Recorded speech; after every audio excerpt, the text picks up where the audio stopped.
بڑے بنو، ہمارے نبی تھے، آپ سسر بھی ہیں نا، آپ نے 4 بیٹیوں کی شادیاں کی، 2 تو ایک ہی کو دے دیں عثمان کو، رقیہ اور کلثوم رضی اللہ تعالیٰ عنہما، حضرت عثمان کے نکاح میں، ابو العاص رضی اللہ تعالیٰ عنہ کو زینب، اور سب سے پیاری محبوب بیٹی حضرت علی رضی اللہ تعالیٰ عنہ۔ باقی 3 نکاح بڑے سادہ کیے، حضرت فاطمہ کا نکاح بڑے دھوم دھام سے کیا۔ ان کا رشتہ لے کر صدیق آئے، یا رسول اللہ میں خواہش مند ہوں، آپ چپ رہے۔ پھر حضرت عمر بعد میں گئے، یا رسول اللہ میں خواہش مند ہوں، آپ چپ رہے۔ تو عبد الرحمن بن عوف رضی اللہ تعالیٰ نے حضرت علی سے کہا، علی تو جا، تجھے دے دیں گے۔ وہ کہنے لگے میں تو بہت غریب ہوں، مجھے کہاں دیں گے؟ حضرت علی کا ذاتی گھر بھی نہیں تھا، کسی سے ایک کوٹھا مانگ کے اس میں رہ رہے تھے مدینہ میں۔ کہا نہیں تو جا جا۔ تو یہ مسجد میں پہنچے، اللہ کے نبی کو دیکھا تو ایسا روب طاری ہوا کہ بولے ہی کچھ نہیں۔ اللہ کے نبی کو تو پتہ ہے کہ کیا ہے اور کس لیے ہے۔ تو آپ نے کہا علی کیسے آئے؟ چپ۔ کہا لگتا ہے فاطمہ کے رشتے کے لیے آئے ہو؟ کہا جی ہاں۔ تو آپ نے کہا انشاءاللہ، اتنا کہا انشاءاللہ، اور چپ ہو گئے۔ تو حضرت علی چپ کر کے اٹھ کے باہر آ گئے، صحابہ باہر کھڑے ہوئے تھے۔ تو کہنے لگے یار دیکھا نا، میں تمہیں پہلے ہی کہتا تھا مجھے نہ بھیجو، انکار ہو گیا، بولے ہی کچھ نہیں۔ تو حضرت عبد الرحمن بن عوف کہنے لگے جنہوں نے بھیجا تھا، وہ کچھ تو کہا ہوگا، کہ بس انشاءاللہ کہا۔ کہا تو اللہ کے بندے ہاں ہو گئی، نبی کی انشاءاللہ ہاں ہوتی ہے، یہ ہاں کیوں نہیں کی؟ سبحان اللہ، اللہ اکبر، یہ ہاں کیوں نہیں کی؟ گھر گئے، فاطمہ علی کا رشتہ آیا ہے کر دوں، اس لیے ہاں نہیں کی۔ ہم تو بیٹیوں سے پوچھتے ہی نہیں، عیب سمجھتے ہیں بیٹیوں سے پوچھنا۔ یہ میں گاں نو بن چھڑیا قلعے نال، ایویں اسی دیاں نو بن چھڑنے قلعے نال۔ مجھے ایک اپنی مطلب برادری لیول کے ایک خاتون کا فون آیا کہ مولانا پڑھایا مجھے لاہور میں اچھے کالجوں میں، اور میری منگنی کرتے وقت مجھ سے پوچھا ہی نہیں، اور ایک شرابی سے منگنی کر کے مجھے اطلاع دی سی تیری منگنی کر چھڑی ہے، فلانی تاریخ نو تیرا نکاح بھی ہونا ہے۔ مجھے آج تک گلہ ہے، پوچھ لیتے۔ اگر نہیں پوچھا تھا چلو میں نہ ساڑھے پنجاب کوئی نہیں پوچھ دے، گاں مجھ دی طرح ٹور چھڑ دین، تو چلو اتنا تو ویکھ لیندے بھی کم از کم شراب تا نہ پیندا ہویا۔ ایک شرابی نال میرا نکاح کر چھڑ، ساری زندگی اڈیاں رگڑ رگڑ میری گزر گئی۔ علی جیسا رشتہ آیا ہو تو اوپر سے حکم بھی آ چکا ہو کہ علی کو ہی دینا ہے، تو پھر آپ فاطمہ سے پوچھیں فاطمہ تیرا رشتہ آیا ہے علی کا کر دوں؟ حضرت فاطمہ نے ہاں کی تو پھر مسجد تشریف لائے۔ یہ آپ کو معاشرت سکھائی جا رہی کہ بیٹیوں سے بھی پوچھو، زندگی انہوں نے گزارنی ہے، تم نے تو نہیں گزارنی۔ بس میری غیرت دا سوال ہے، میں اتنا ہی کرنا نہیں تھا بیٹھی رہے۔ میری اپنی فیملی میں اتنی عورتیں بوڑھی ہو کے قبروں میں چلی گئیں، بس اتنا ہی کرنا نہیں کرنا تھا بیٹھی رہے، وہ بیٹھی رہ گئیں۔ یہ ظلم و ستم ہے جو تمہاری عدالت میں بھی نہیں آتا، کوئی کیس بھی نہیں ہوتا، لیکن اللہ کی عدالت میں کیس درج ہو چکا ہے کہ میرے نبی نے علی جیسے داماد کے لیے بھی پہلے پوچھا، حالانکہ اوپر سے اشارہ ہو چکا ہے۔ ابھی بتاتا ہوں میں۔ فاطمہ بیٹی علی کا رشتہ ہے کر دوں؟ انہوں نے کہا کر دیں۔ پھر کہا بلاؤ۔ پھر علی آئے، کہا علی جمع کرو لوگوں کو۔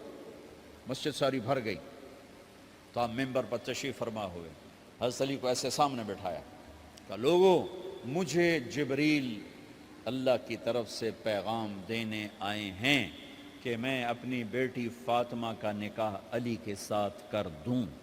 آسمان سے وحی بھی آئی ہو اور پھر بھی پوچھا جائے، یہ میرے نبی کی معاشرت ہے۔ ہم تو پوچھنا عیب سمجھتے اور اسے ذلت سمجھتے ہیں۔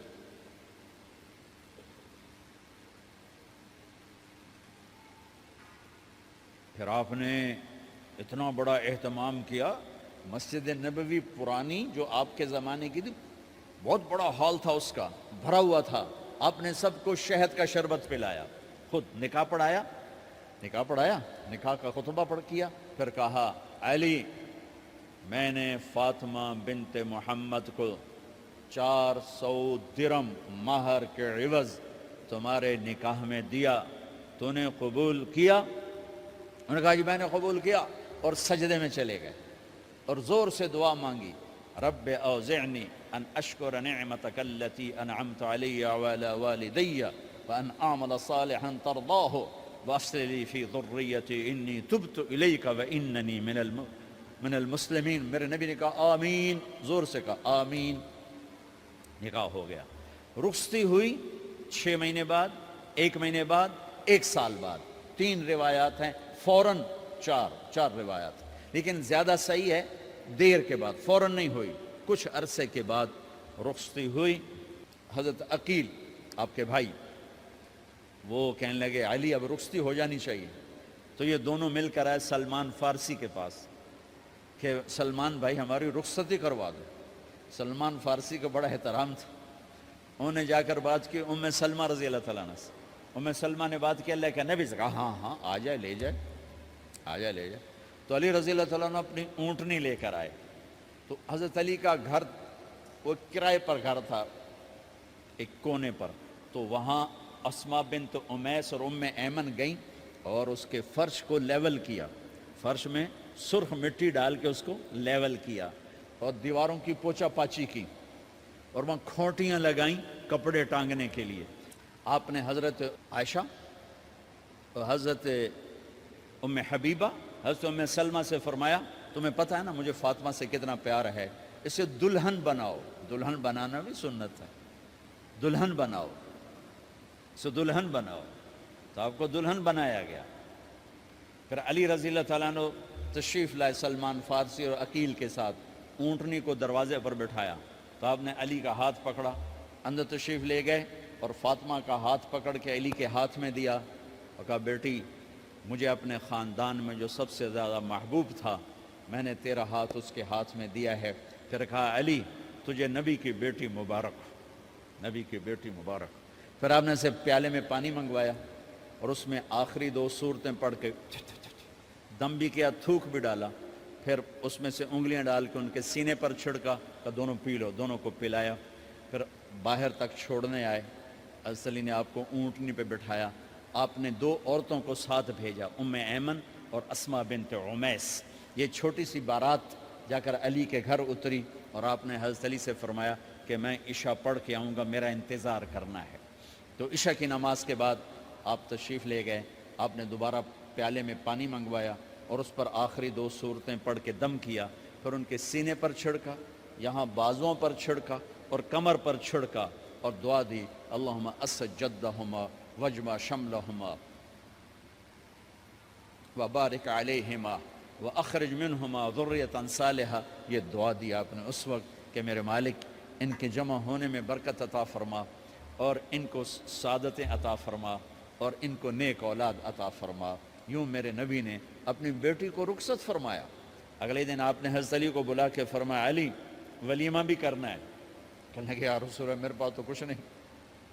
تو آپ نے کہا، تو سعد بن ابی وقاص کہنے لگے یا رسول اللہ میرے پاس ایک چھترا کھڑا ہے، چھترا لاؤ، ذبح کیا گیا۔ آپ نے اس میں چھوارے ڈلوائے، قورمہ بنوایا، قورمہ، اور اپنی طرف سے حضرت علی کو پیسے دیے کہ جاؤ چھوارے، گھی، شہد خرید کے لاؤ۔ تو علی رضی اللہ تعالیٰ نے 5 درم کے چھوارے خریدے اور 3 درم کا شہد خریدا اور 1 درم کا گھی خریدا، 9 درم تھے ٹوٹل۔ تو آپ نے کافی سارا آ گیا تو چھواروں کی گٹھلیاں نکلوا کے ان کو پسوایا، پھر شہد اور گھی میں ملایا اور ایک سویٹ ڈش تیار کی اور اس کو حضرت علی کے ولیمے میں آپ نے اپنی طرف سے پیش کیا۔ تو اس دن تازہ روٹی جو کی پکائی گئی اور دیگ پر میرے نبی خود بیٹھے کھانا کھلانے، تقسیم کرنے خود بیٹھے۔ اب ایک چھترا ہے، 13-14 کلو گوشت ہے، 15 کلو، تو 50 آدمی کھا لیں گے۔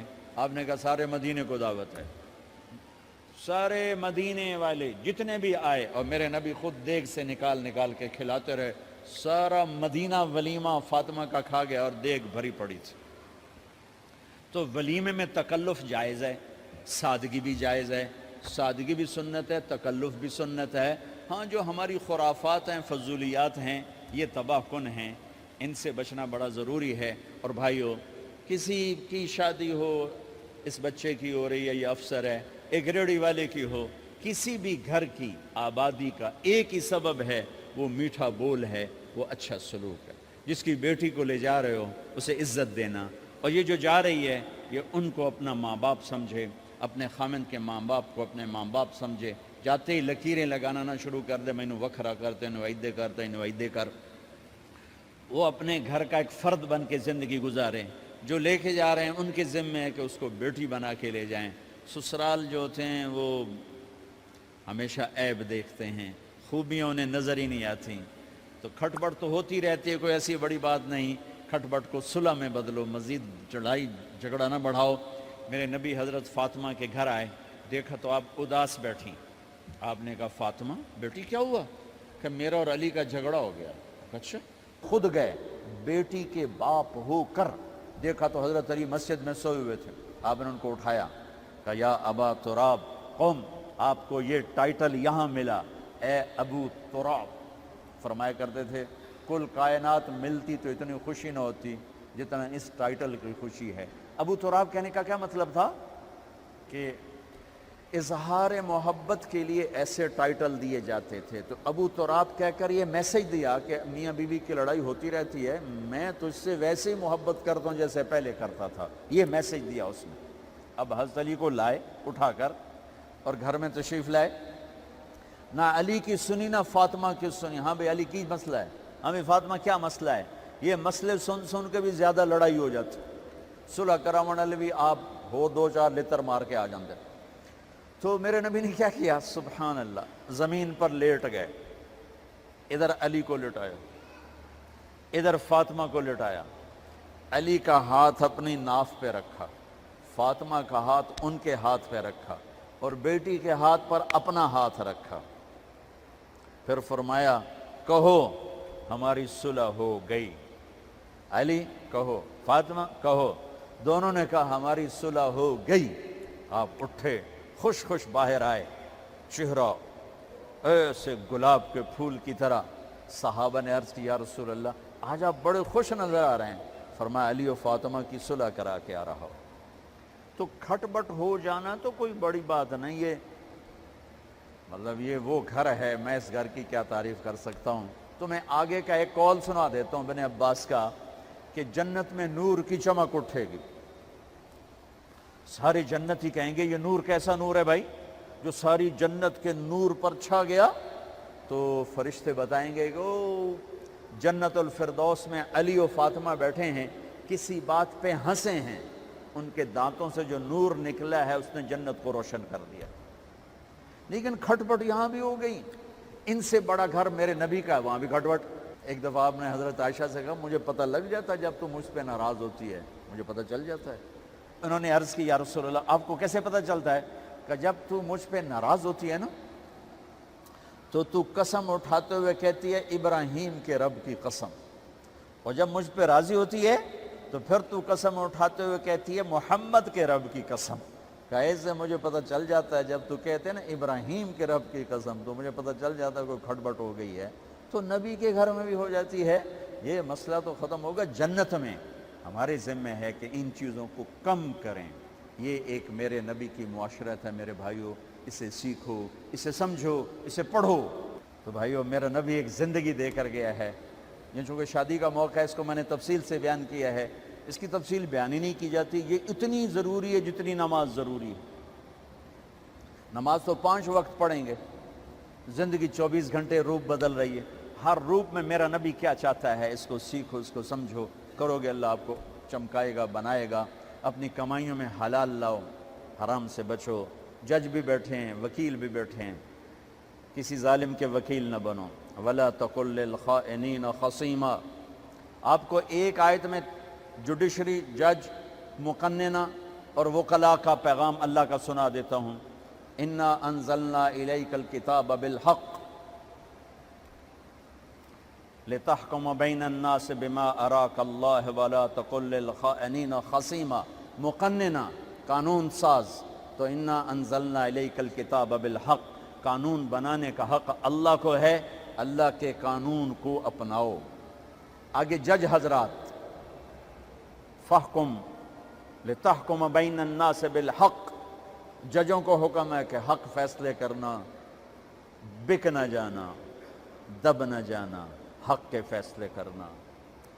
تیسرا وکلاء کو، ولا تقل للخائنین خصیما، ظالم بددیانت کی وکالت کے لیے کھڑے نہ ہو جانا ورنہ مارے جاؤ گے، مارے جاؤ گے۔ ولا تقل للخائنین خصیما، ان کے لیے دلائل قائم نہ کرنا ورنہ ہلاک و برباد ہو جاؤ گے۔ تو بھائیو، یہ نکاح کو ذرا میں نے تفصیل سے بیان کی ہے کہ یہ زندگی ہے جس کو سیکھنا ہے۔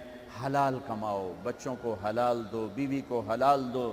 اللہ کی قسم حرام سے کبھی بہار نہیں آتی، اور حلال پہ کبھی خزاں نہیں۔